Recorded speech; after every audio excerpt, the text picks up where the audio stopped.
ശബരിമലയിൽ അഭിഷേകം ചെയ്ത നെയ്യ് വിൽപ്പനയിലെ ക്രമക്കേടിൽ സന്നിധാനത്ത് പരിശോധന നടക്കുന്നു. വിജിലൻസ് ആണ് ഇപ്പോൾ പരിശോധന നടത്തുന്നത്. ഷഫീദ് റാവുത്തർ തിരുവനന്തപുരത്ത് വിവരങ്ങളുമായുണ്ട്. ഷഫീദ്, വലിയ ക്രമക്കേട് ആടിയ നെയ്യിൽ ഉണ്ട് എന്ന കണ്ടെത്തലുണ്ടായിരുന്നു. അതിന്റെ പേരിലുള്ള പരിശോധനയാണോ വിജിലൻസ് ഇപ്പോൾ നടത്തുന്നത്? എന്താണ് വിവരങ്ങൾ?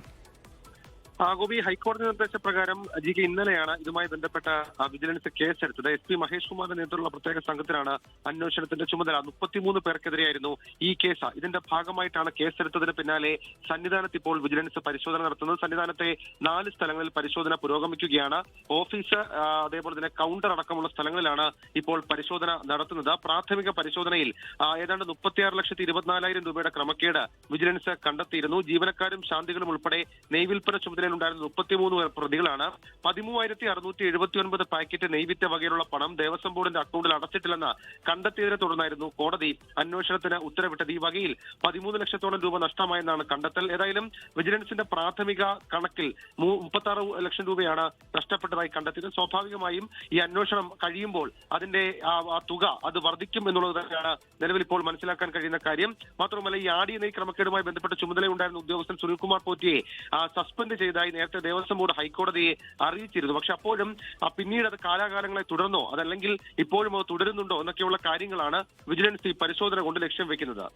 ഇതിലിപ്പോൾ SP മഹേഷ് കുമാറിന്റെ നേതൃത്വത്തിലുള്ള പ്രത്യേക സംഘത്തിനാണല്ലോ ഈ കാര്യത്തിൽ അന്വേഷണത്തിനുള്ള ചുമതല ഹൈക്കോടതി നൽകിയിരിക്കുന്നത്. ഹൈക്കോടതിയുടെ നിർദ്ദേശപ്രകാരമുള്ള പരിശോധനയാണല്ലോ ഇപ്പോൾ നടക്കുന്നത്.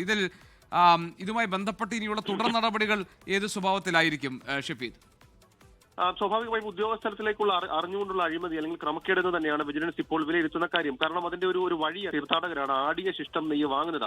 100 മില്ലിലിറ്ററിന്റെ കവറിൽ നിറച്ചാണ് ആടിയ ശിഷ്ടം നെയ്യ് വിൽപ്പന നടത്തുന്നത്. ഒരു പാക്കറ്റിന് 100 രൂപയാണ് വില. ഈ ടെമ്പിൾ സ്പെഷ്യൽ ഓഫീസർ ഏറ്റുവാങ്ങിയാണ് വിൽപ്പനയ്ക്കായി കൗണ്ടറിലേക്ക് നൽകുന്നത്.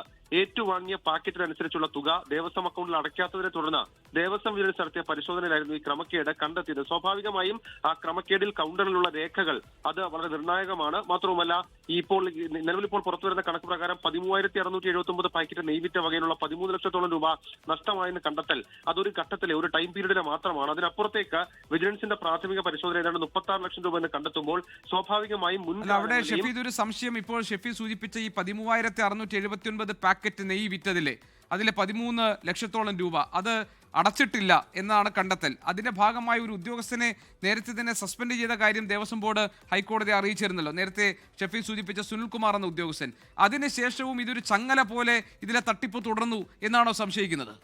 ഇന്ന് വിജിലൻസ് സംശയിക്കുന്നുണ്ട്. കാരണം രേഖകളിൽ ചിലതിൽ പൊരുത്തക്കേടുകൾ ഉണ്ടെന്ന് ഇപ്പോഴത്തെ പരിശോധന, ഇപ്പോൾ വളരെ കുറച്ച് മണിക്കൂറുകൾ മാത്രമേ ആയിട്ടുള്ള പരിശോധന ആരംഭിച്ചിട്ട് ഇപ്പോഴത്തെ പരിശോധനയിൽ തന്നെ കണ്ടെത്തിയിട്ടുണ്ട്. മാത്രവുമല്ല, ഇതുമായി ബന്ധപ്പെട്ട് ദേവസ്വം ആസ്ഥാനത്തടക്കം ഉണ്ടായിരുന്ന രേഖകളുടെ ആ പകർപ്പ് പൂർണ്ണമായും പരിശോധിക്കാനാണ് വിജിലൻസ് ഇപ്പോൾ തീരുമാനിച്ചിട്ടുള്ള കാര്യം. മാത്രവുമല്ല, ഇതിന് മുൻ വർഷങ്ങളിലും അതിന് ടൈം പീരീഡിന് ശേഷവും സമാനമായ രീതിയിൽ ചില ഇടപെടലുകൾ നടത്തിയിട്ടുണ്ട്, ചില ക്രമക്കേടുകൾ നടത്തിയിട്ടുണ്ട് എന്ന് വിജിലൻസ് സംശയിക്കുന്നുണ്ട്. അതടക്കമുള്ള കാര്യങ്ങൾ കണ്ടെത്തണമെങ്കിൽ ഇപ്പോഴത്തെ ഈ പരിശോധനയ്ക്ക് അപ്പുറത്തേക്ക് കൂടുതൽ ചോദ്യം ചെയ്യലടക്കമുള്ള കാര്യങ്ങൾ ഇതുമായി ബന്ധപ്പെട്ടുണ്ടാകും. ആവശ്യമെങ്കിൽ സ്വാഭാവികമായും നെയ്യ് വിറ്റ വകയിലുള്ള ഈ പണം ഇത് ദേവസ്വം ബോർഡിന്റെ അക്കൗണ്ടിലേക്ക് എത്തിയിട്ടില്ലെങ്കിൽ അത് അതാത് സമയങ്ങളിൽ അത് ക്രോസ് ചെക്ക് ചെയ്യാനും അതിൽ നടപടിയെടുക്കാനുമുള്ള ഒരു സംവിധാനം ശബരിമലയിൽ പ്രവർത്തിക്കുന്നുണ്ടല്ലോ. അപ്പോൾ ഈ സംവിധാനത്തിന്റെ ശൃംഖല ഒന്നാകെ നിർവീര്യമാക്കപ്പെട്ടു എന്നാണോ?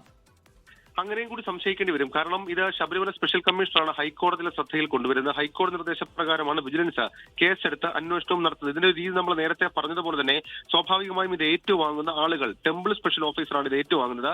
അതിനുശേഷം വിൽപ്പനയ്ക്കായി കൗണ്ടറിലേക്ക് കൊണ്ടുവരുന്നു. അതിനുശേഷം ഈ പണം അത് ദേവസ്വം, അതായത് ശബരിമലയിലെ ദേവസ്വം വരുമാനമായി തന്നെയാണ് ഇത് പിന്നീട് പുറത്തേക്ക് കൊണ്ടുവരുന്നതും അത് ദേവസ്വം രേഖകളടക്കം രേഖപ്പെടുത്തുകയും ചെയ്യുന്നത്. എന്നാൽ ആ രേഖകളിൽ കൃത്രിമത്വം ഉണ്ടായി അല്ലെങ്കിൽ ആ രേഖകളിൽ ക്രമക്കേടുണ്ടായി എന്ന് വിജിലൻസ് സംശയിക്കുന്നുണ്ട്. ഏതായാലും ആദ്യഘട്ടം എന്ന രീതിയിലാണ് ഈ പരിശോധന. അതിനുശേഷം ചോദ്യം ചെയ്യലുണ്ടാകും. മാത്രമല്ല, ഇക്കാര്യത്തിൽ വിജിലൻസ് ഹൈക്കോടതിയിൽ സമർപ്പിക്കുന്ന റിപ്പോർട്ട് അതുടൻ തന്നെ സമർപ്പിക്കുമെന്നുള്ള സൂചനകളും ഈ ഘട്ടത്തിൽ പുറത്തേക്ക് വരുന്നുണ്ട്.